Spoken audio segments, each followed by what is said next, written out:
Yo, fam, if you're watching this right now, it's because you know this team is at a critical turning point. The Commanders are hunting for a defensive coordinator like their season depends on it, and honestly, it does. After losing Brian Flores, who chose to stay in Minnesota with a juicy extension, Dan Quinn had to pivot fast and start looking for Plan B, and let me tell you, the options on the table are intriguing, but also tricky. Because we're not just competing with ourselves. We're up against teams with more talent, more stability, and let's be real, better situations for any coordinator trying to build something real. Today, I've got 3 stories that are shaking up the Commanders board heading into 2026. From a battle with the Packers over a key defensive coach to a free agency decision that could shape our entire offense. And I'll put it like this, if Quinn doesn't make the right calls now, this offseason could be the one that decides whether we stay relevant or fall back into mediocrity. So get comfy, because this is getting wild and we're breaking it all down. Let's start with the most urgent, and honestly, the one that's got me sweating. Al Harris. That name should ring a bell if you've been following the Commanders closely, because Harris was Dan Quinn's DBS coach in Dallas for 5 full seasons. And now, after Flores ghosted us to stay in Minnesota, Quinn is going back to his roots looking for someone he knows, someone he trusts, someone he's already built winning defenses with. The problem, fam, is we're not the only ones in the mix. The Green Bay Packers are also going after him. And I won't lie, they've got the upper hand in almost every category. First off, let's talk about who Al Harris is and why he's such a hot name. Harris isn't just some random coach who came out of nowhere. This dude played 15 years in the NFL as a cornerback, and his prime years, his golden era, were with the Packers from 2003 to 2010. During that time, Harris was a nightmare for opposing quarterbacks. He made second-team All-Pro in 2007, went to back-to-back Pro Bowls in 2007 and 2008, and had iconic moments that are still legendary. In Green Bay, remember that pick 6 in overtime against the Seahawks in the 2004 playoffs? That play is etched into Packers history. And in 2021, they inducted him into the Packers Hall of Fame. So yeah, this guy's Green Bay through and through. He's got history there, deep connections, roots that go beyond football. And that's something we, the Commanders, just can't offer him. Now, from a coaching standpoint, Harris has a resume that demands respect.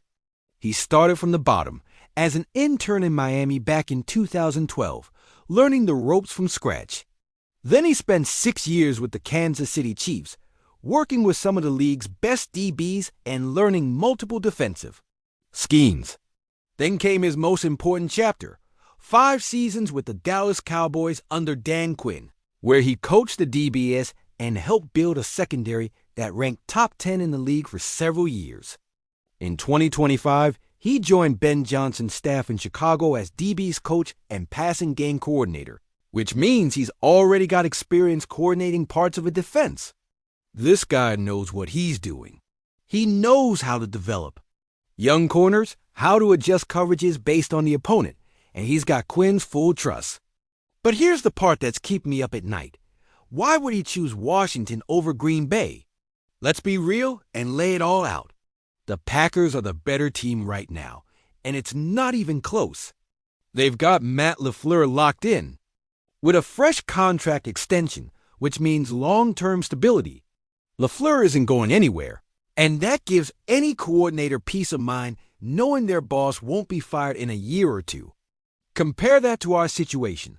Dan Quinn just went 5-12. The defense was a complete disaster, and there are already whispers that he's on the hot seat if things don't turn around fast in 2026. So from a job security standpoint, Green Bay wins by a mile. And bro, don't even get me started on the roster. The Packers are stacked on defense. They've got Micah Parsons, who's literally one of the top 3 edge rushers in the league. This dude is a game wrecker, someone who can single-handedly blow up an offensive game plan. They've got Xavier McKinney, an all-pro safety who lets you run any coverage because you know he'll be in the right spot. They've got Edgerrin Cooper, a young, explosive linebacker who's turning into a star. Devontae Wyatt on the interior disruptive, pocket-collapsing force. And they've got depth, bro. Corners who can play man, versatile safeties, linebackers who can cover. It's a complete, mature roster ready to compete for a Super Bowl dot now. Compare that to what we've got, and fam, it hurts. We've got vets who are either retired or declining. Young guys who haven't stepped up. Holes everywhere. Edge rusher, interior D-line, linebacker, corner, safety. We need help at every level. We finished the 2025 season with the 27th ranked defense in points allowed, giving up 26.5 per game. And bro, we were dead last 30-second in total yards allowed, giving up 384 per game. That's last in the league. Dead last. No sugarcoating it, Dot. So if you're Al Harris and you're looking at these two options side by side, what do you pick? A team with proven talent, stability, and real chances to win now? Or a rebuilding team with a head coach on the hot seat and a roster full of question marks? The answer seems obvious, bro. And that's what's got me worried. But here's the move Quinn has to make, and it's the only card he's got. Sell the opportunity. Because, yeah, Green Bay has more talent right now, but Harris wouldn't have the same creative freedom there that he'd have here in Washington. In Green Bay, Jeff Hafley already built a system. There's an established defensive identity. Harris would be stepping into something that already exists, making tweaks, keeping the ship steady. But in Washington, Quinn can offer him something totally different. Full control of the scheme, the chance to build his philosophy from the ground up, the opportunity to put his personal stamp on every part of the defense. That's attractive, especially for a coach who's never been a full-time DC and wants to make his mark in the league. And look, bro, Harris knows Quinn. They worked together in Dallas for 5 years. That's not a surface-level relationship.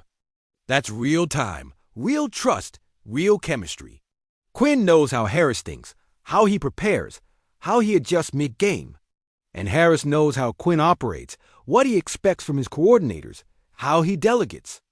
That familiarity could be the deciding factor if Quinn can sell the right vision. Quinn's got to sit down with Harris and say something like, bro, I know we don't have Green Bay's talent right now. I know this is going to be tough. But you can be the architect of this defense. You can choose the scheme, have input on free agency and draft picks, design the development plan for our young guys.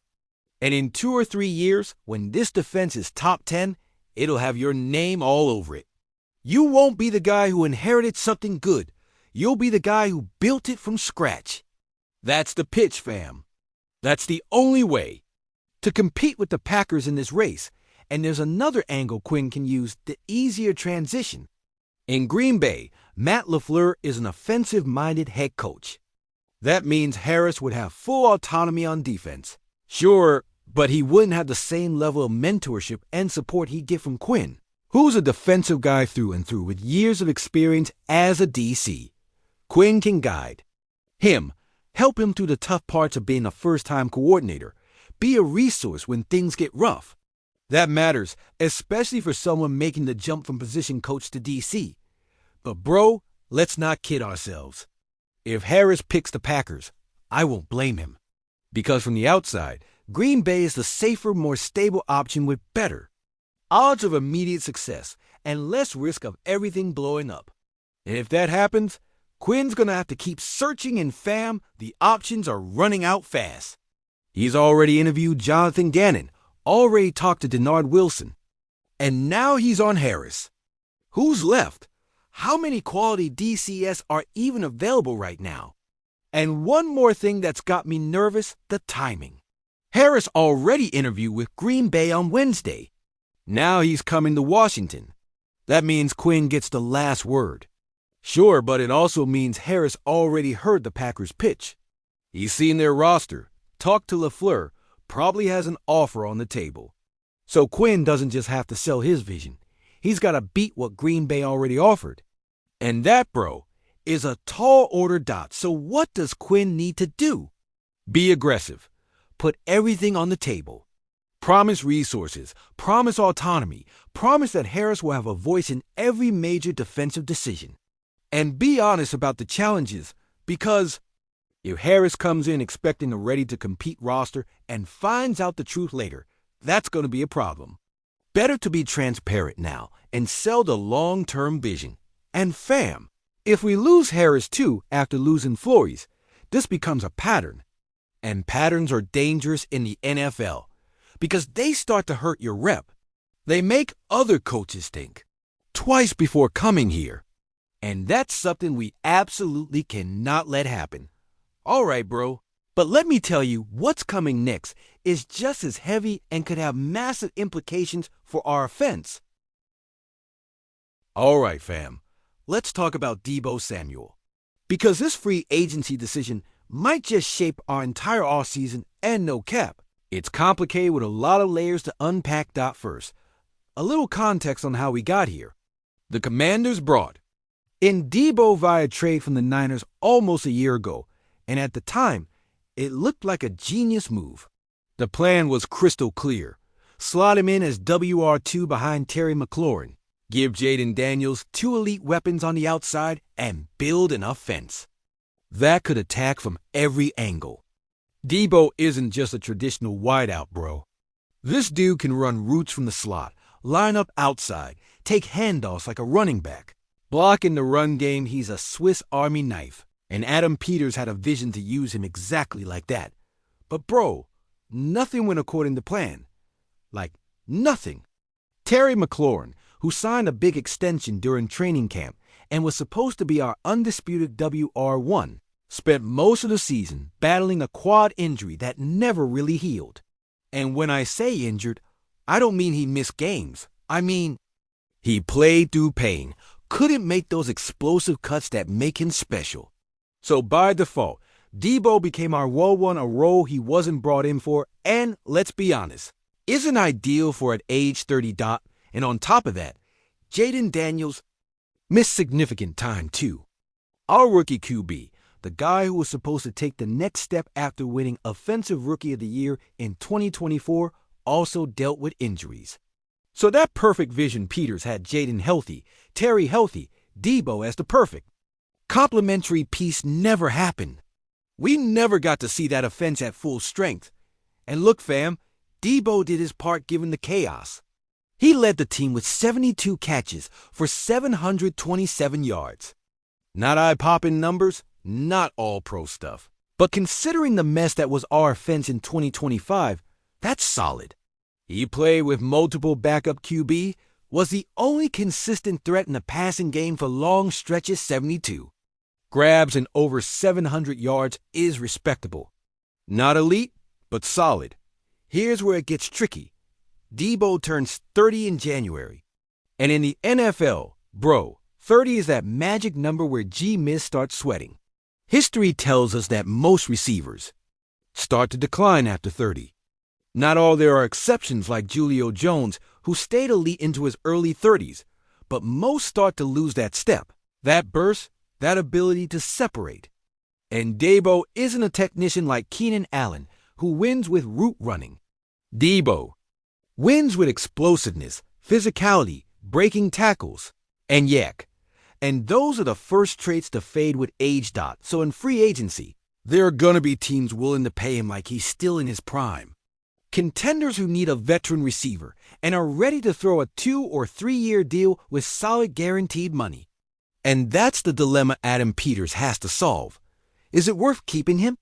Or do we cut our losses and look for younger, cheaper alternatives? Because look, fam, the vision Peters had never came to life. He wanted Terry healthy as WR1, Jaden distributing the ball, and Deebo as the do-it-all WR2 giving you 50 to 60 catches, 600 to 700 yards, and some clutch touchdowns. But that didn't happen. So do we give it another shot in 2026? Or accept that it didn't work out and move on? Here's my take, fam, strictly from a roster-building perspective. The Commanders should consider bringing him back, but only if the price is right and fits within our cap structure. Because Deebo is no longer a WR1 at 30. He's not the guy who's going to give you 1,200 yards and 10 touchdowns. He's a solid WR2 who can do a bit of everything: run routes, block, take handoffs, be a locker room vet. But he's not someone you pay $18 to $20 million a year. That would be a mistake. If we can bring him back on a deal in the $12 to $15 million range per year, 2 years max, with a structure that lets us get out after year one if needed perfect, that makes sense. That gives us flexibility, a reliable vet, and doesn't hurt our future. But if another team offers him 18 plus with heavy guarantees, bro, let him walk. We can't match that, and we shouldn't try, because here's the reality Peters has to face. Our issue isn't just WR2. Our issue is systemic. It's the whole roster. We need to fix the O-line, especially at guard and tackle. We need a reliable running back because our ground game was trash. We need massive help on defense literally at every level. We can't drop $20 million on a 30-year-old receiver just because we like him. That's not smart team building. And another thing, bro, that's not being talked about enough. Deebo's going to have options. A lot of them. Contenders are going to want him because he's exactly the kind of vet who can help in a playoff run. Think Buffalo Bills, they always need WR depth. Think Kansas City Chiefs, he'd be nasty in Andy Reid's offense. Think Philly, they've got cap space and want to give Hurts more weapons. All those teams can offer something we can't. A real shot at a Super Bowl in the short term. Because let's be honest, fam, we're a 5-12 team in rebuild mode. We're not contenders right now. Probably not in 2026. Either, unless everything goes perfectly. So if Deebo wants to chase a ring before he retires, if he wants to maximize his last good years, why would he choose Washington? The answer is he probably wouldn't, unless we overpay. And that would be a mistake, Doc. So what do? My opinion, fam, and this is what I'd do if I were Adam Peters, is this. Put a fair offer on the table. Say, Deebo, we want you here. We believe in you as a player and a person. We think with Terry and Jaden healthy, we can make this work. But we're not going to overpay. We're not going to jeopardize our future. This is our offer. It's fair. If you take it, awesome. If not, no hard feelings. And if he accepts, great. We've got a reliable vet who knows the system, has chemistry with Jaden, and can still produce. But if he doesn't, if he chooses another team for more money, or a better shot at a ring, bro, we move on. No looking back. Because keeping Deebo at any cost isn't the smart move. The smart move is building a balanced roster where every cap dollar is used wisely.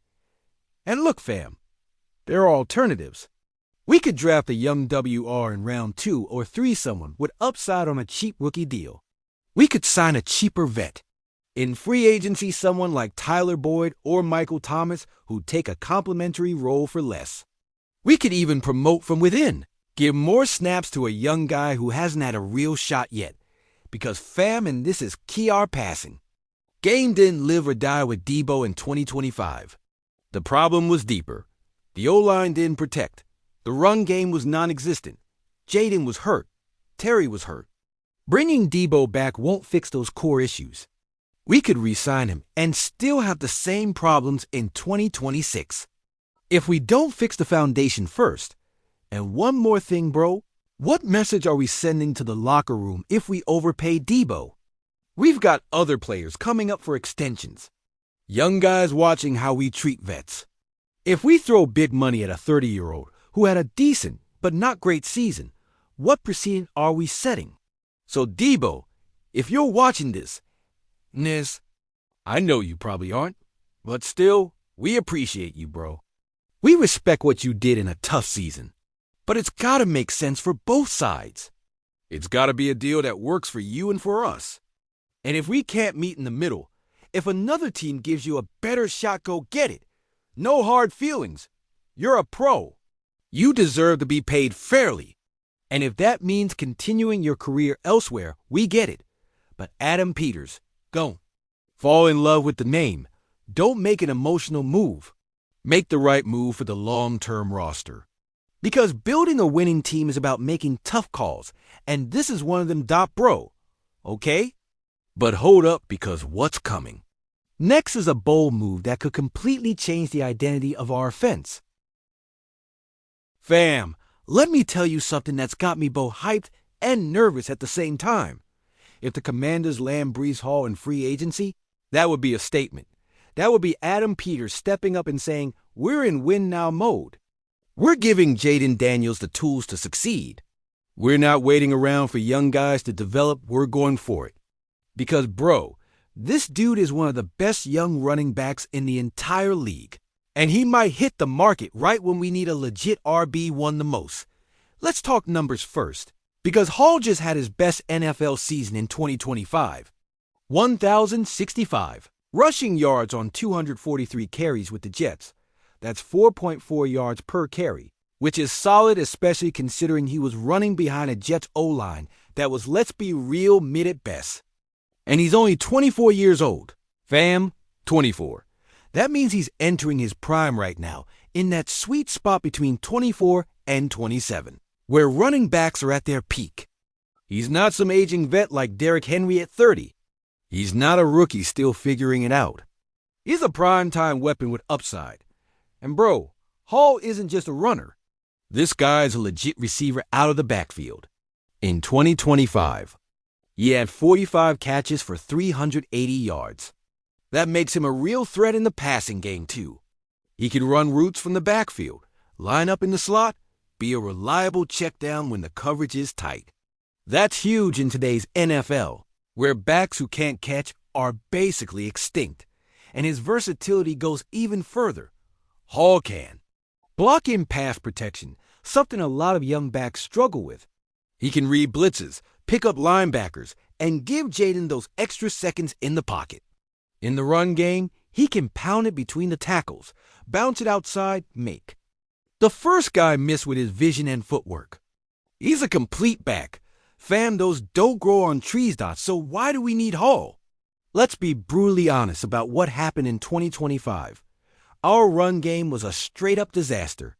Austin Eckler, the vet we brought in to stabilize things, got hurt early and never looked the same. Jakery Krosky-Merritt, our 7th-round rookie who had some preseason hype, didn't take the leap. And Chris Rodriguez Jr., meh. Just meh.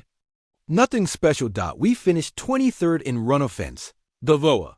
That's a metric that adjusts for opponent and measures efficiency, and that's just not good enough. You can't win consistently in the NFL without a reliable ground game, especially when your QB is banged up and you need to control the clock and keep your defense off the field. And it's not just about stats. Bro, it's about what a strong run game does for your whole offense. When you've got to back defenses have to. Respect. Everything opens up. Play action becomes deadly because safeties have to bite.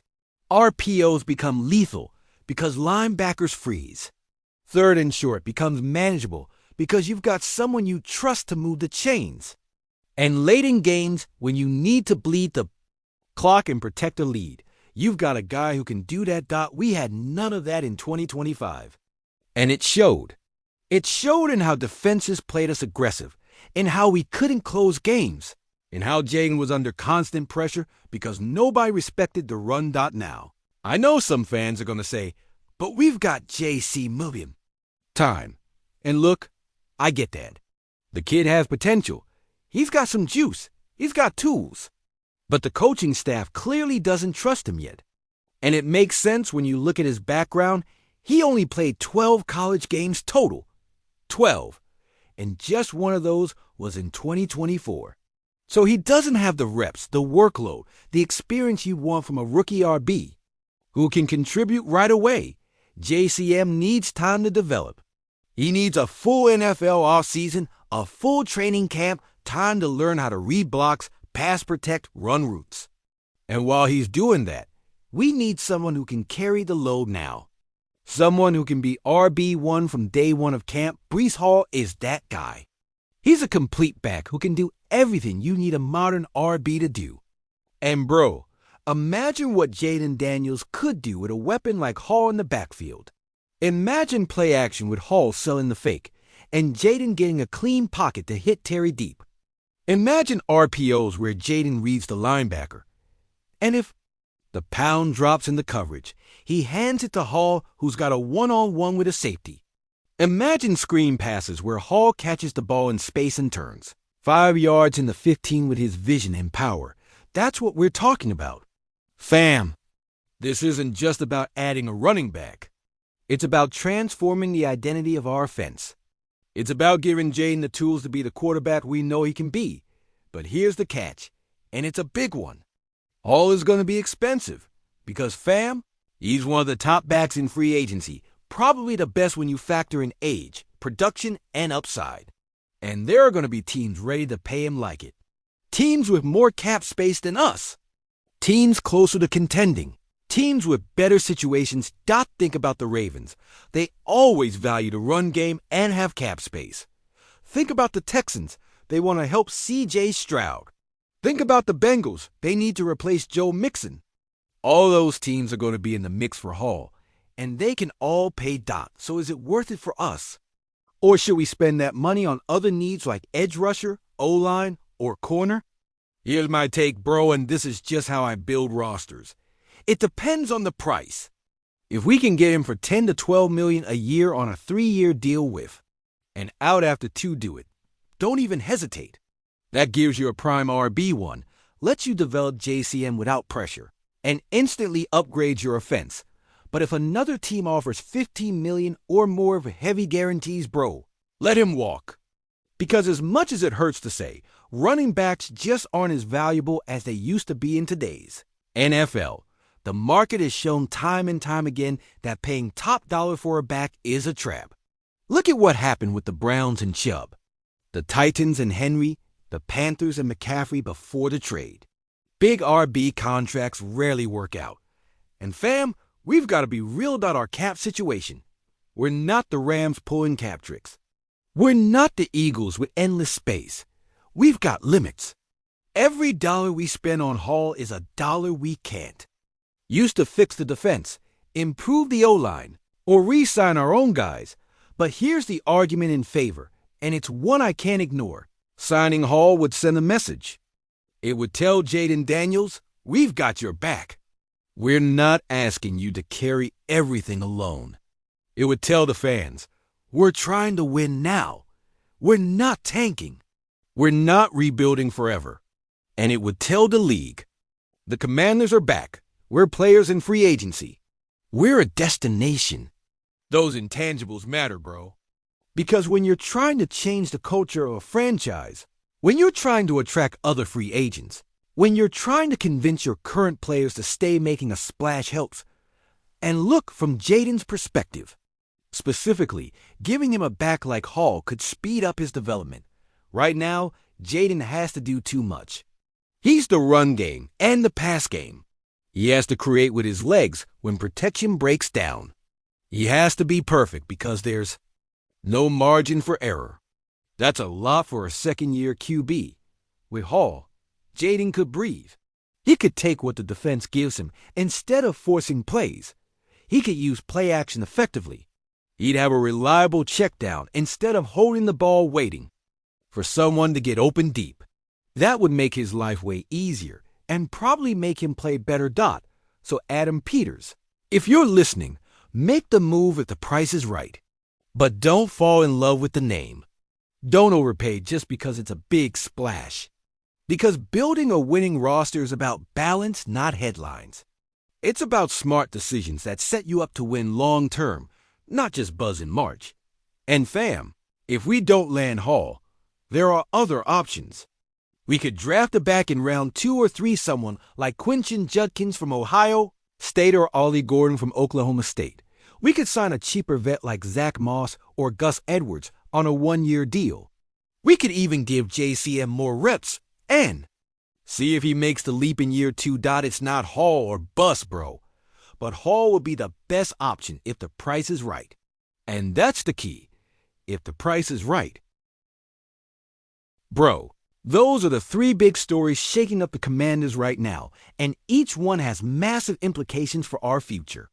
The battle with the Packers for Al Harris, where we're up against a team with a better roster, more stability, and more immediate appeal.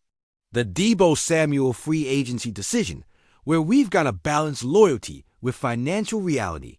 And the potential signing of Breece Hall, which would be a statement move, but only if the price makes sense. And fam, when you look at all three together, you see a pattern. You see a team at a crossroads. A team that has to make decisions that will shape the next 3 to 5 years. Because we can make the right calls, build a balanced roster with depth at every position, and get back to contending.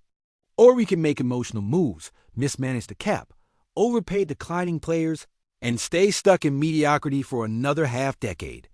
And me, fam, I don't know about you, but I don't want to go back to that.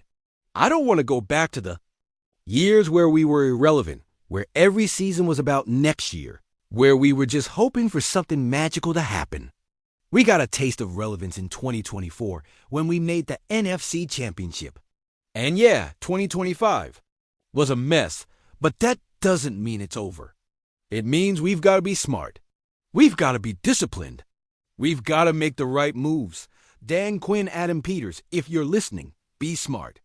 Be aggressive when you need to be, but be disciplined too.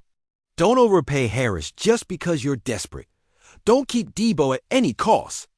Don't sign Hall if the price doesn't make sense. Because this offseason could define the next decade of Commanders football. And me, bro, I wanted to be the one that changed everything for the better.